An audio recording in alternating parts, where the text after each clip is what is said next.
छातीमध्ये जळजळ, आंबट ढेकर, घशामध्ये जळजळ किंवा पोटामध्ये अस्वस्थता जाणवत असेल तर ते ॲसिडिटीचं लक्षण असू शकतं. आजकाल चुकीच्या खाण्यापिण्याच्या ज्या सवयी आहेत, तिखट पदार्थ, चहा कॉफीचं जास्त सेवन आणि ताणतणाव यामुळे ॲसिडिटीची समस्या खूप सामान्य झाली आहे. आज आपण एक सोपा आणि घरगुती उपाय जाणून घेणार आहोत.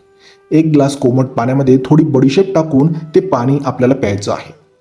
बडीशेपमध्ये ॲनेथॉल नावाचं जे नैसर्गिक संयुग असतं ते काही लोकांमध्ये पचनास मदत करू शकतं. जेवण झाल्यानंतर थोडी बडीशेप चावून खाल्ल्याने देखील आराम मिळतो.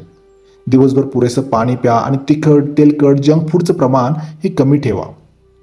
एक गोष्ट लक्षात ठेवा, ॲसिडिटी वारंवार होत असेल, खूप तीव्र असेल, गिळताना त्रास होत असेल, वजन कमी होत असेल किंवा छातीमध्ये वेदना होत असतील तर ताबडतोब डॉक्टरांचा सल्ला घ्या.